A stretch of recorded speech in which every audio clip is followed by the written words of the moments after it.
Hello mga kabayan, kamusta? Ito si Mia, ang tagapagbasa ng inyong mga kwento. Kaya bago ang lahat, huwag kalimutang i-click ang notification bell, subscribe button at i-like na rin at mag-comment kung nagustuhan nyo ang kwentong ito. Kaya halina't umpisahan na natin ang kwento. I sold my innocence to a demon. Chapter 35. Savior. I'm on my way. I need to see her. After I said that to him, I ended the call and decided to look at the view outside of this car. My day isn't well. Nakita ko na naman ang babaeng yun. Nakausap ko na naman siya at muntika na namang mapatay. If she's not afraid of me, I must teach her lesson. Mas lalo kong naikuyom ang kamao ko at akmang tatawagan na si Kulaya ay bigla na lamang tumigil ang sasakyan namin. Naiinip kong sinulyapan ang driver ng kutsi at akmang tatanungin na ito kung bakit ito huminto nang bigla na lamang itong naglabas ng baril at walang pakundangan na itinutok sa akin. Shh! Another attempt to kill me? Tinatamad kong tinitigan ang dulo ng baril na nakatutok sa akin. Ilang ulit na ba nila akong napagtangkaang patayin? Hindi na ba sila nagsasawa? What do you want? Naiinip kong tanong sa lalaking mukha namang walang banat-bat sa laban. Money and revenge. I want you dead. Sagot nito na nakapagpangisi sa akin.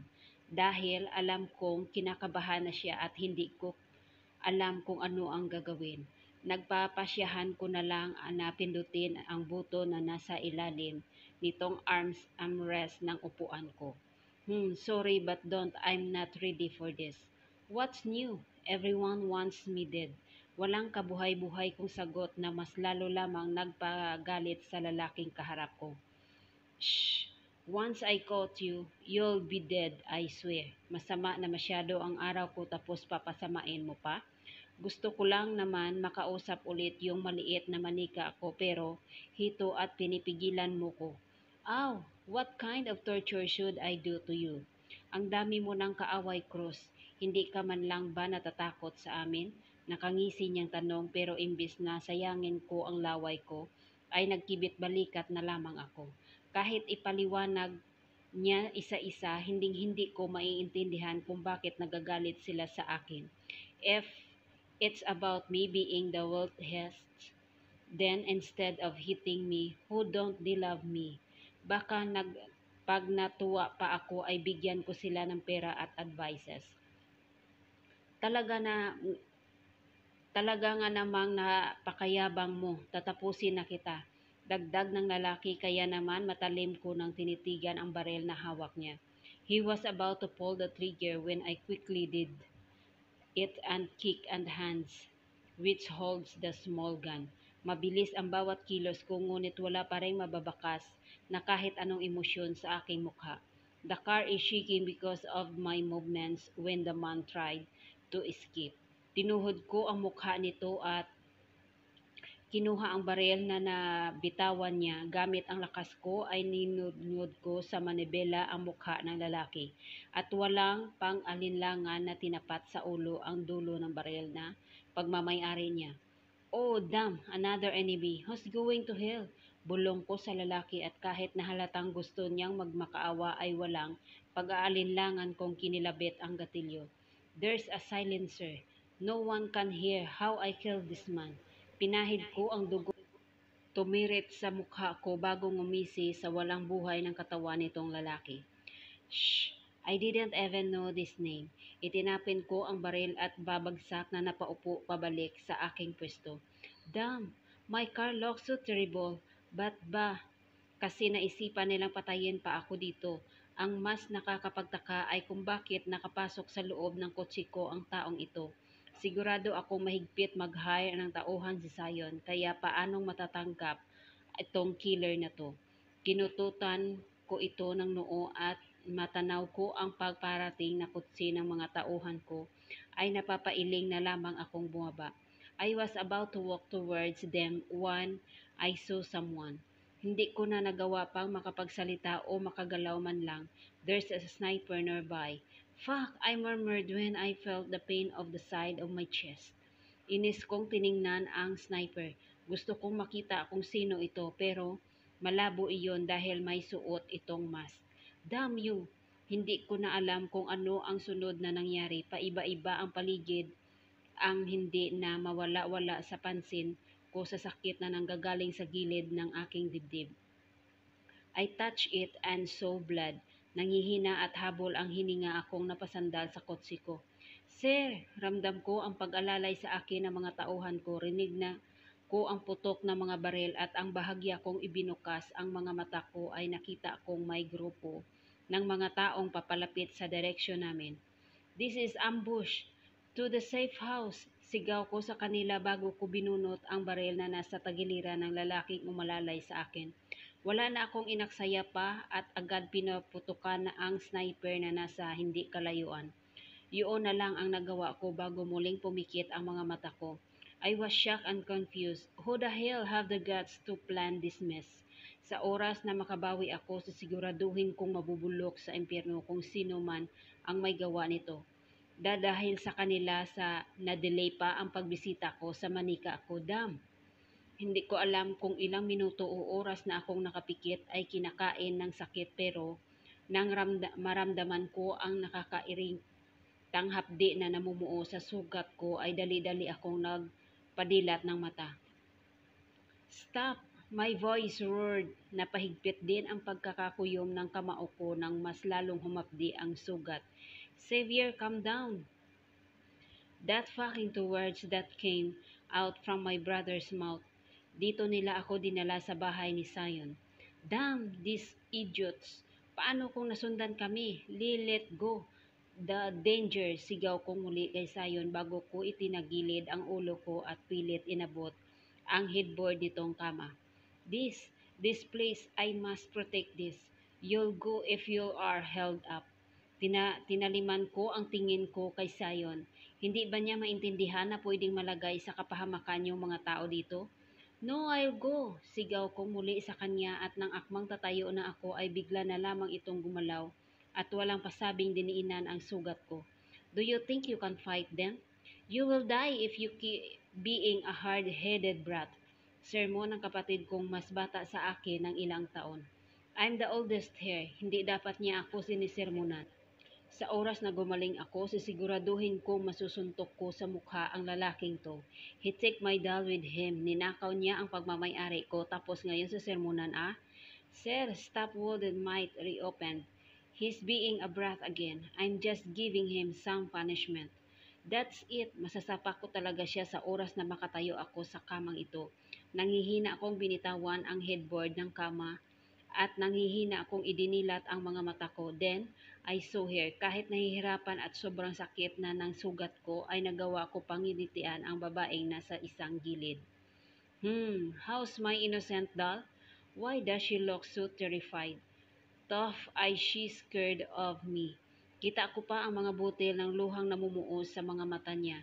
She looks so helpless like a young kid who doesn't know what to do. My doll! Alam kong sa loob na paka-inosente niyang iniisip ay nakatatak ang isang demonyong kinatatakutan niya. The demon is me. Bakas na bakas ang takot sa mga mata niya at ang mga kamay niyang nanginginig. He's fine but we need to hit more morphine and clean the wounds frequently.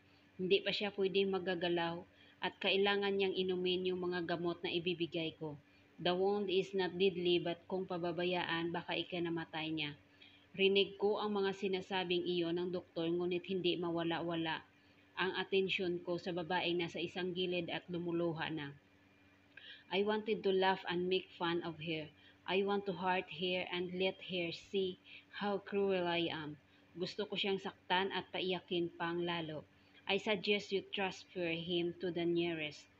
No, I'm not going to any places aside from here. Punong-puno ng otoridad kong utos sa mga taong nakapaligid sa akin. But sir, mas mapapabilis ang I said no, napatiimbahang si Zion at napayuko naman ang doktor kaya muling natuon ang tingin ko kay Apple na ngayon ay nanginginig na sa takot. That's it, Dal. Be scared of your owner. I shall bring nightmares to you. I shall ruin your innocence, Dal. Ginisihan ko ang babae na mas lalong kinakalaki ng mga mata niya. Napaatras pa ito sa sobrang takot, lalo na nang mapakawala ako ng isang mahina at pilit na tawa. How's my sleeve? Tanong ko kay Apple na nagpatulo ng tuluyan sa mga luha niya. Look at those eyes and her lips. It's too tempting. Chapter 36. Solo time with him. Apple. Wala nang malay si Xavier pero hito at nanginginig pa rin ako. Nanginginig ako dahil sa takot at pag-alala. Gusto kong hawakan siya kasi baka pag ginawa ko yun mawala yung sakit na nararamdaman niya. Hihihi, pero sino ba ang niluloko ko? Hindi naman ako fairy o wala naman akong magic para mapalis yung sakit na nararamdaman niya. All I can do now is to take care of him and watch him till he gain his strength. Apple, iiwanan ko muna kayo dito. Baka bumalik ako bukas. Paalam sa akin ensayo na abala sa pagsusuot ng damit. Na-explain na niya sa akin kung ano ang nangyayari. Meron daw mga taong gusto silang itumba lalo-lalo na ang kuya niya at dahil nga hito at nakaratay sa kama ang kuya niya ay kinakailangan niyang imonitor ang mga business nila. Kailangan din daw niyang hanapin kung sino ang may gawa nito kay Xavier. Ako man gusto kong malaman kung sino kasi nakakaawa si Xavier pati na rin yung mga bodyguard na kasama nila na hindi sinuwerte at namatay habang papunta rito sa property ni Sion. Magiging ligtas naman kayo, di ba? Nag-alala kong tanong kay Sion na panandaliang napatigil sa ginagawa niya. Bakit natatakot ka bang masaktan ako? Nakangising tanong ng lalaki at halatang halata sa tono ng pananalita niya ang pang-iinis. Sasabihin ko sanang oo, nag-alala ako pero naalala kong mayabang din ang isang ito kaya mas mabuti nang sabihin ang kabaliktaran. Mawawalan ako ng akses sa lugar na to pag namatay ka. Mas nag-alala nga ako sa lugar na ito kaysa sayo. Napangisi lamang si Sion at nang magsuot na niya ang hoodie niya ay napasandal na lamang siya sa pader habang nakatitig pa rin sa akin. Maayos na ito ang kama at napalitan na ng bedsheets. Kanina pa nga ako dito sa gilid. Pwede ka namang pumunta dito kahit kailan mo gusto. Ang problema, kailangan mong magbayad para sa kuryente at tubig. Kumunot ang noo ko as if naman magstay ako ng matagal rito. Hay, gusto ko talagang manatili dito pero nahihiya rin naman ako kina Sion. At saka nangako ako sa bibisitahin ko sina mamang at ang mga kapatid ko. May dinampot si Sion sa bulsa niya at nang makita akong yung cellphone na iyon ay agad na nagliwanag ang mga mata ko. Finally, makakausap ko na rin sina mamang. While I'm gone, I want you to monitor this brat's health and protect him if needed. Punong-puno ng otoridad na utos sa akin ni Sion. Habang pinaiikot niya sa kanyang mga daliri ang maliliit na mumurahin kong cellphone, yung cellphone ko baka mabagsak niya. At saka anong protektahan at aalagaan? Oo, baka makaya kong alagaan itong kapatid niya pero protektahan, hindi ko makakaya yun lalo na at napakaliit at napakapayat ko. Hindi ko mapoprotektahan yung kuya mo, mas malaki siya sa akin. Ano bang ini-expect mo? Pag may nagpaulan ng bala gawin kong shield ang sarili ko? Kunot ang noo kong tanong sa kanya at ikinataas naman ang isa niyang kilay. Kakainggit talaga ang kilay ng magkapatid na to. Napataas rin ang sulok ng mapulan niyang labi at sa itsura niya, iyan paniguradong sisermonan na naman niya ako. Bulletproof ka ba para isangga mo yung sarili mo? Hindi ka naman sigurado tanga para isipin na hindi ka tatamaan ng bala? Natatawa niyang saad na ikinanguso na lang. Sige na, hindi na ba pwedeng umalis ka na lang? Bagsak ang balikat ko nang tumayo ako at madabog na lumakad papunta sa harap ni Sion na hanggang ngayon ay nakasandal pa rin sa pader at pinaglalaroan ang kawawa kong cellphone na pinagpapasan na ng panahon. Umalis ka na sa akin yang cellphone ko. Singhal ko sa lalaki at tinapunan lamang ako ng tingin. Masyado siyang matangkad kisa sa akin at saka nakakatakot ang tigas ng muscles niya kaya nagdadalawang isip ako kung tatadyakan ko na lang yung bagay na nasa pagitan ng hita niya. Sure, I can hurt you, pero heart lang. Alam ko lang kasi, pag gumanti itong lalaking to, sure na morgue na ako pupulutin.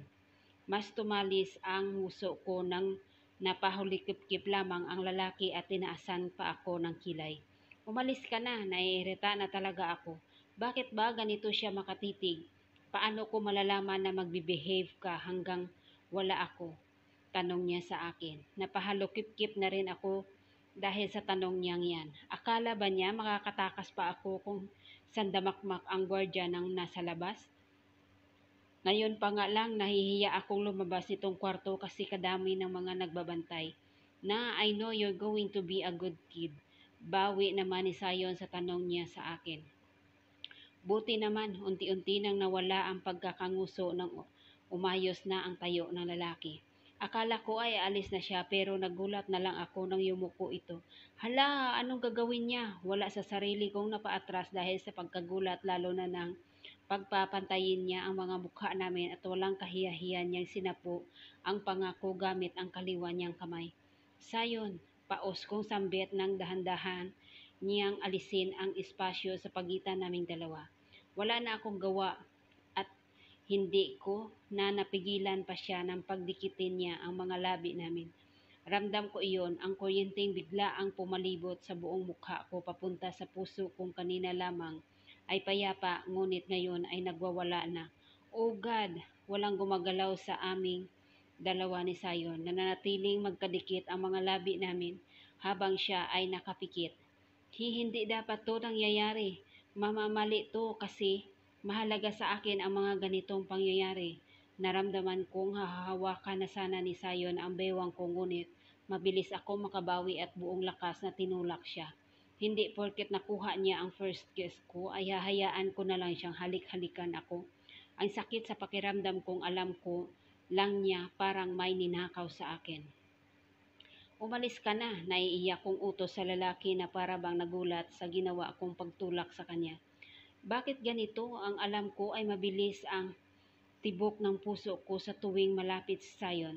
Akala ko ay crush ko siya pero bakit iba yung pakiramdam nung hinalikan niya ako? Imbis na kiligin at sumaya, mas lalo akong nalungkot. Sorry, hingi ng paumanhin ni Sayon na ngayon ay nanghihina na napasandal sa pader. Wala ako makitang kahit na anong emosyon sa mukha niya kaya hindi ko makita kung nagagalit ba siya o masaya. Ayaw ko rin namang malaman kung anong nararamdaman niya. Patuloy sa pag-alon ang Adam's apple niya at kahit nakatuon ang pansin ko sa mukha ng lalaki, ay alam kong kuyom na ang mga kamao nito. This is the first time that a girl pushed me after I kissed her. Kaya ba ganyan ang reaksyon niya? Napaiwas ako ng tingin at napaatras ng isang hakbang. I'm not mad, Apple. Dagdag pa ni Sayon at muntik pa akong napatalon sa kinatatayuan ko nang maramdaman ko ang paghawak niya sa kamay ko. Iaalis ko na sana yun kasi hindi na ako komportable na nandito siya pero nang maramdaman kong inilagay niya lang sa kamay ko ang cellphone ko, hinayaan ko na lamang na magkadikit ang mga palad namin.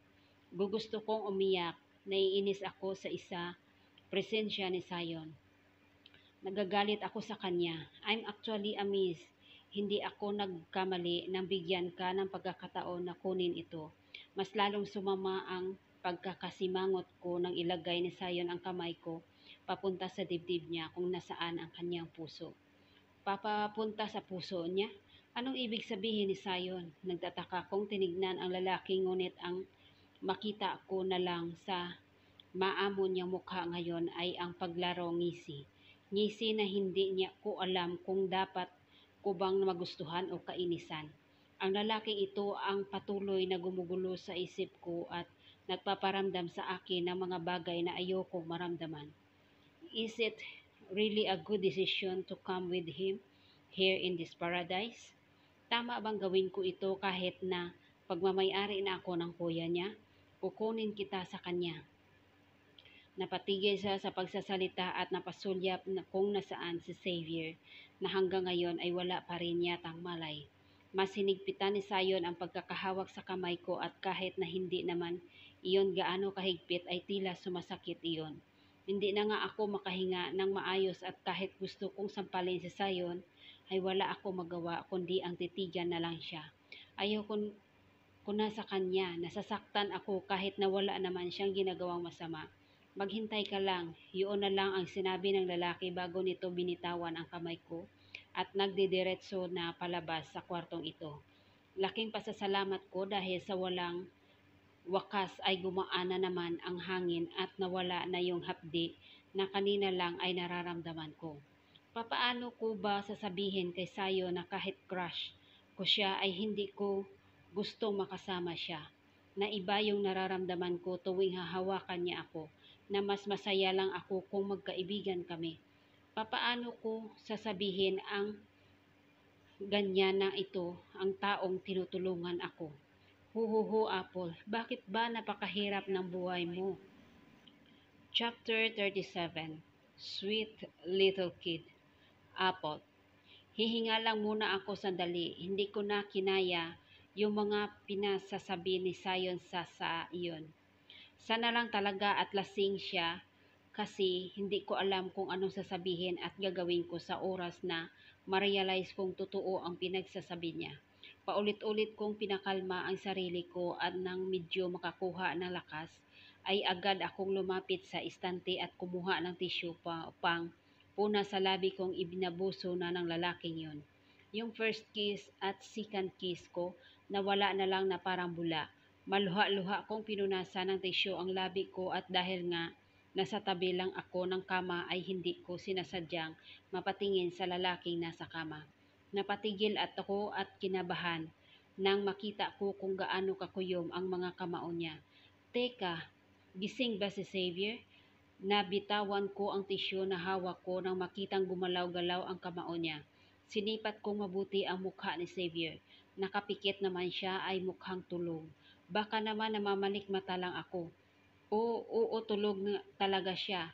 Sunod-sunod akong napalunok dahil sa kaba kaya para mapalis yung kaba ay nagpapasya ko na lang na lumabas ng kwarto at lumanghap ng sariwang hangin. Oo, dito ako sa bintana ulit dumaan. Naging habi ko na yata. Ito lalo na tuwing gabi.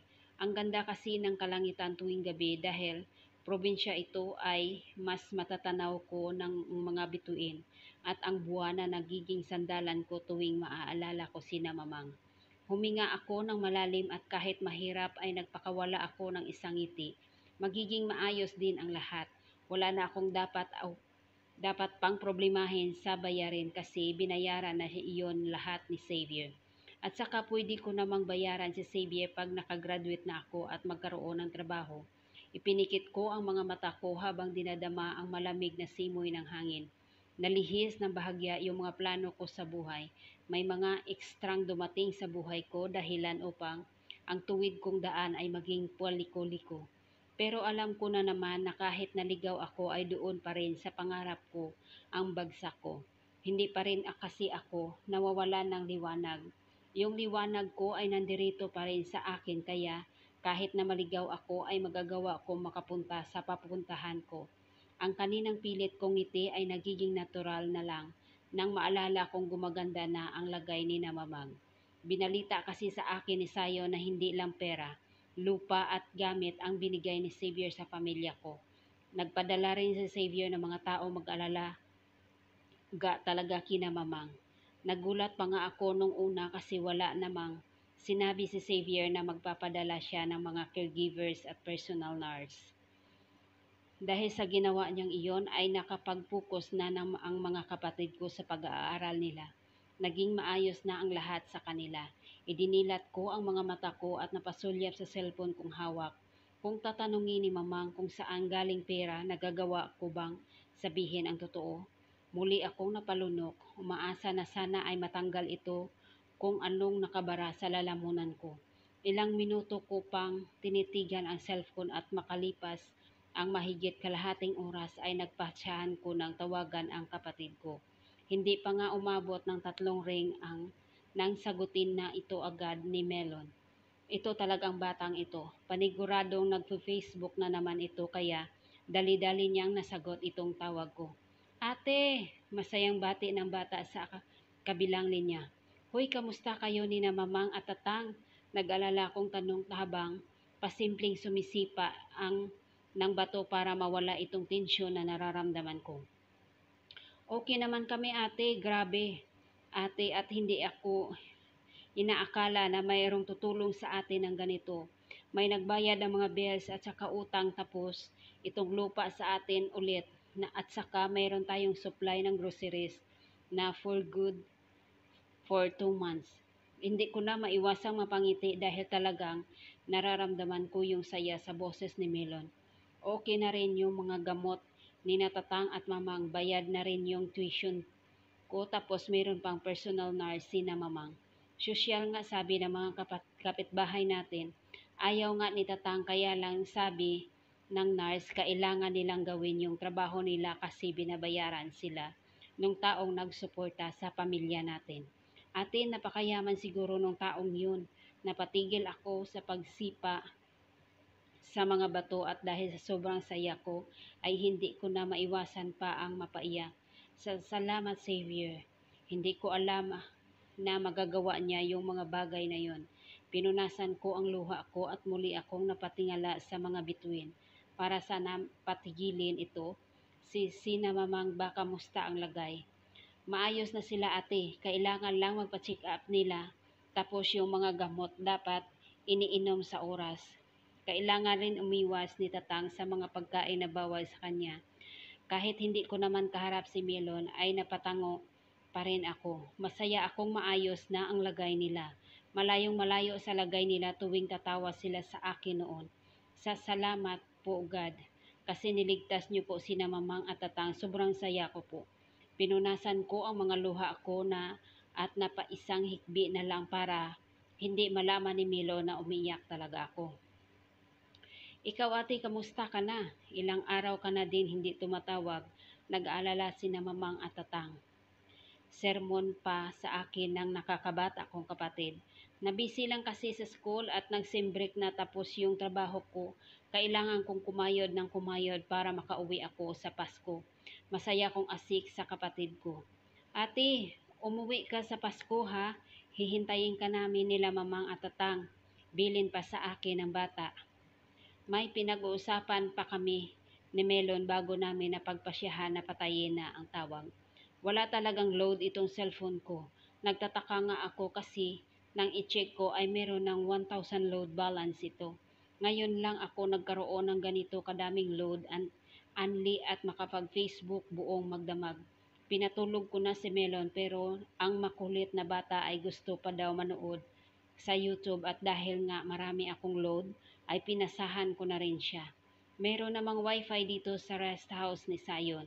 Napayakap ako sa sarili ko nang maramdaman kong mas lumamig ang ihip ng hangin. Mukhang malalim na ang gabi. Inaantok na rin ako kaya siguro dapat ay matulog na ako. Nakangiti akong lumalakad papunta sa bintana pero agad din nawala ang ngiti ko nang maalalang dalawa lang ang kwarto sa bahay na ito. Okupado na ng isa dahil doon natulog yung mga sugatang tauhan ni Xavier. Ibig sabihin nito, katabi kong matutulog ang Xavier na iyon. Napaawang ang labi ko at hindi ko maiwasan ang mapasinghap ng maalala ko kung anong lagay ni Xavier at yung binilin sa akin ni Sayon. So wala talaga akong choice kundi mangkatabi ang lalaking iyon sa pagtulog. Napalunok akong muli. Haharangan ko na lang ng unan yung pagitan namin o kaya ay matutulog na lang ako sa sahig. May carpet naman tsaka mababa lang din yan naman yung kama kaya makatiis ako. Sunod-sunod akong napatango dahil sa napakagandang ideya na pumasok sa aking isip. Hindi din ako makatulog sa sala dahil nandoon yung ibang tauhan ni Xavier. Kaya no choice na talaga ako kundi ang matulog sa sahig kasama ang malalambot na unan at isang malambot na kumot. Gamit ang bintana dito sa kwarto ay muli akong pumasok. Sinara ko na ito nang makapasok ako at inayos ang kwartina. Wala sana akong balak na harapin si Xavier pero marinig ko ang mahina niyang pagdaing ay agad din akong napatingin sa kanya. Hindi naman nakabukas ang mga mata niya pero sa emosyon na nakapaskil sa mukha niya. Mukhang nahihirapan siya. Kinakabahan akong lumapit sa lalaki at lumuhod sa gilid niya. upang mapatayan ang maamo nitong mukha. Tila hirap na hirap itong idilat ang mga mata at pansin ko rin ang pagtatagis ng panga niya. Nahihirapang ungol ng lalaki. Sumasakit siguro yung sugat niya, sabi ng doktor. Pag hindi na kaya ni Xavier ang sakit ay itusok na lang yung morphine na nakalagay sa medkit. Masakit ba? Naalala kong tanong. Nakakaawa kasi yung lagay niya. Ngayon, ni hindi pa nga siya nakakapagpalit ng damit tapos may ilang bakas pa ng dugo sa katawan niya. Pawis na pawis ang lalaki kahit na malalakas ang aircon at malamig, halatang halata na talagang hindi maganda ang pakiramdam niya. Nakakainis din naman kasi ang lalaking to. Bakit ba ayaw niya magpasugod sa ospital? Baba, mamaya mas lalo pang lumala ang lagay niya. Tutusukan kita ng morphine. Imporma ko sa lalaki bago ako tumayo at dinampot ang syringe. Inalis ko ang sleeves ng pulo niya hanggang braso at saka ko kinuha yung puto na meron ng alcohol. Ipinahid ko na sana ito sa balat ni Xavier nang biglang hawakan ng lalaki ang kamay ko. Napatigil ako at otomatikong tumaas ang tingin ko papunta sa mukha niya. Don't. Pain will go away. Nahihirapan at paos ang boses niyang sabi sa akin. Mama, makakaya niyang tiisin yung sakit? Sir, baka hindi ka makatulog dahil sa sakit kung hindi kita tuturukan ng morphine. Nanghihina akong wika pero mas matigas pa nga pala sa kahoy ang ulo nito kasi hindi niya pinakakawalan ang kamay ko hanggang hindi ko nabitawan ang syringe. Magpapatuloy ang chapter 38.